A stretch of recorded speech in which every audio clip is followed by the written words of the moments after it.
Here's a question for you. I want to posit that true leadership actually comes from near-death experiences. And so you becoming a pusher in your early career, were you a pusher? How aggressive were you?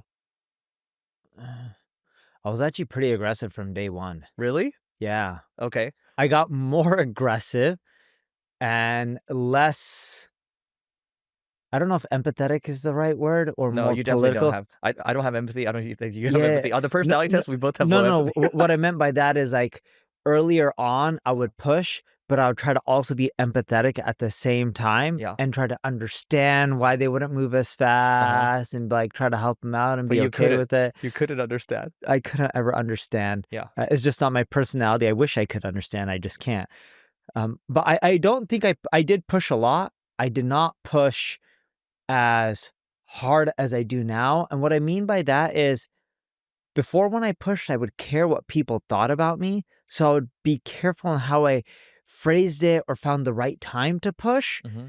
but I still wanted to, and I did overall. Yep. Now I just push whenever I want, and I don't care what people think. Yeah, but I think this is important. So where I'm going with this is that I think leaders really become leaders once you go through a couple of near-death experiences, which we've been through. You've been through so much where you're just like, dude, enough. Like I've seen this movie before.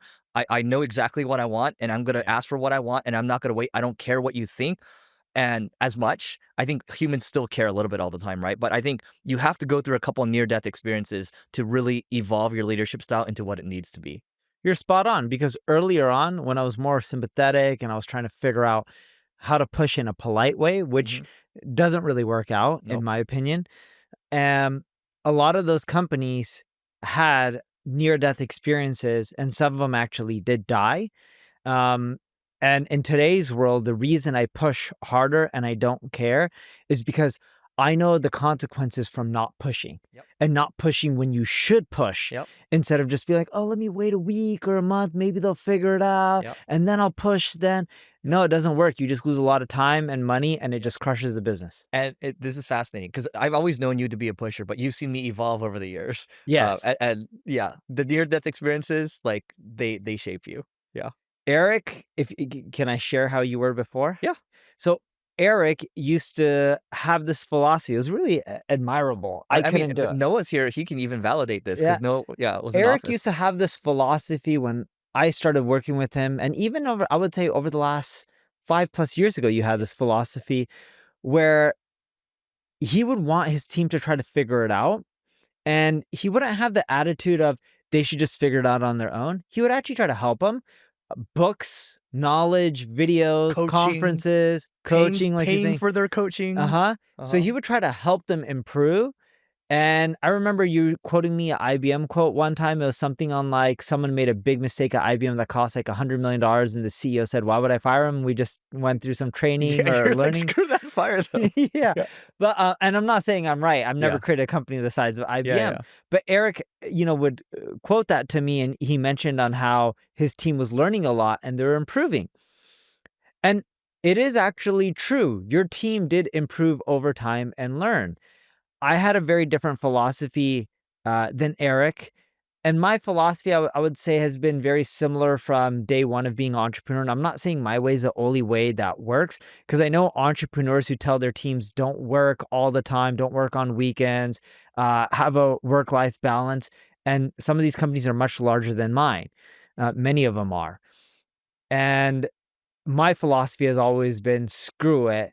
If someone needs to get something done, like I need a marketing campaign or ad up, I expect it up on Saturday. If I have the idea on Saturday, if they can't do it, I go and find someone that Saturday. No joke. We hired a Facebook ad contractor for less than 30 days. Yeah. And my team's like, why? Because I had idea on Saturday and I wanted it up that Saturday within a few hours. And I knew my team wouldn't get it up. So I found someone who would get it up that weekend for me. You know what's funny? We have a mutual friend that does exactly that. So he's, they do a couple $100 million a year, right? And he can't take it anymore. He has an army of contractors under him. And I'm just like, why do you have so many contractors? He's like, because I just can't take it anymore. I just need to get things done. Yeah. And eventually we end up finding people within our organization who will get stuff done for us on the weekends. But the point I'm making here is, and Noah could attest, Yeah. Eric was a really chill boss. Would you agree? He's nodding his head yes. Do you think it was? I'm asking Noah right now. So do you think it was? How chill was it on a scale of 1 to 10? 'Cause I don't think I was that chill, but 1 through 10 in the beginning and versus now. What do you think the difference is? Yeah, I would say like 6 on the chill scale. Okay, Now you're like 9. Yeah. So meaning that I'm tougher now. Yeah. So, yeah. yeah. So if any of you couldn't hear Noah, he doesn't have a microphone in front of him. Noah worked for Eric as his full-time videographer. He used to follow you around. Yeah. So Noah would know me the best over the years. Yes. Yeah. And he knew Eric on a personal level as well. He said Eric was on a tough to chill factor, really chill being like a 1 Mhm. and really tough being a 10. Eric was a 6.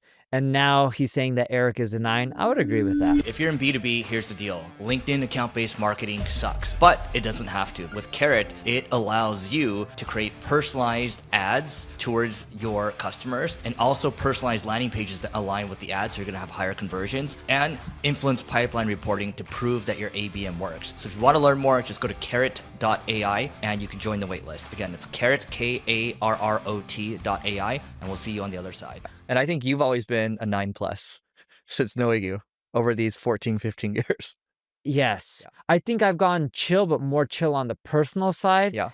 Business, I've maintained. The kids took the edge off. The kids took the edge off. Yeah. I also am not a pusher. What I found over the years is as your organization scales and you start adding like hundreds of employees, thousands of employees, there's people who are workaholics in your organization who just work 24/7 and can't stop.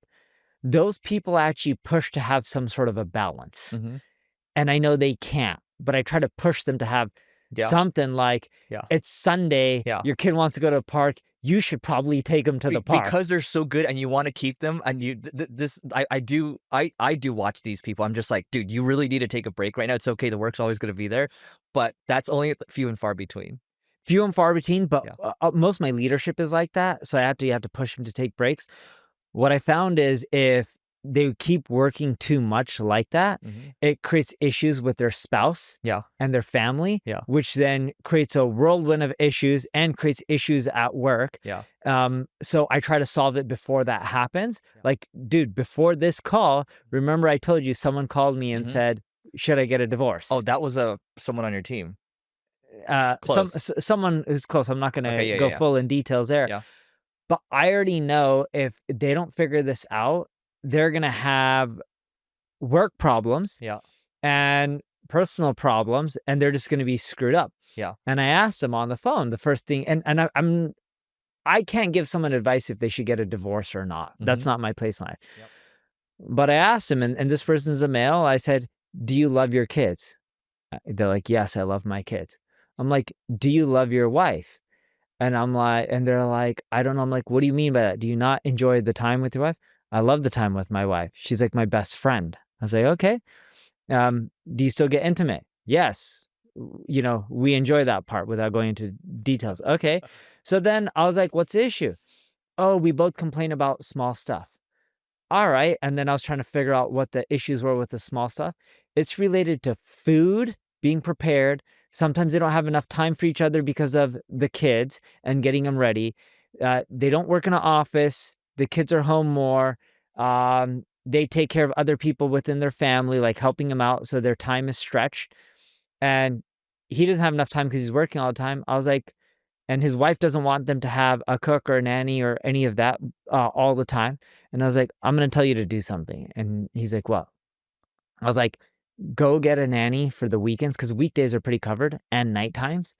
And I'm like, just do it. Your wife already knows you have issues. It's okay. And I'm not saying, by the way, this person works for me or anything like that.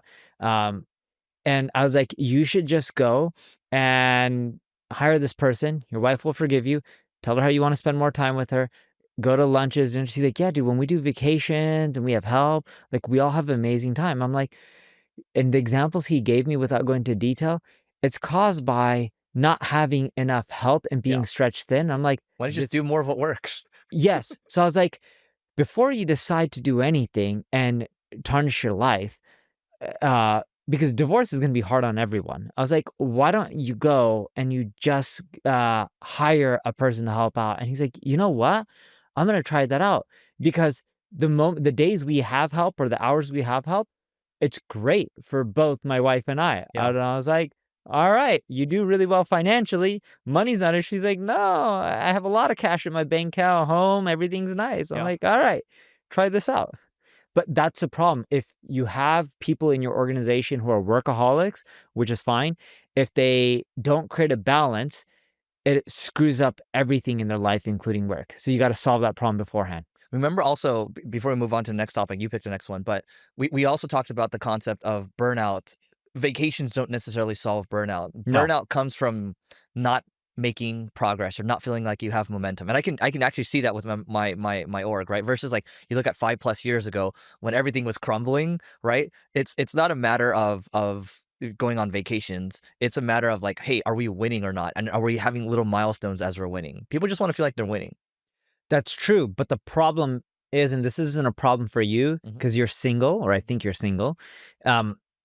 You don't have to, when you look at your goals for your growth and your revenue, your world revolves around business and your family being your dad, right? You don't have siblings, from my understanding. I've known you for years. Never, No. right? You have close cousins and friends. You still talk and hang out with them. You just showed me a video that one of your close friends sent you. Yeah. But the point I'm getting at is you're able to focus 100+% of your time on work. If you have another person and kids, you now have to worry about, are the other people in your nucleus accomplishing their goals and feeling satisfied? Totally. Yeah, everyone has their own goals, right? I think in this case, I'm just talking about business in itself. But yes, the personal thing is a factor for sure. Yeah.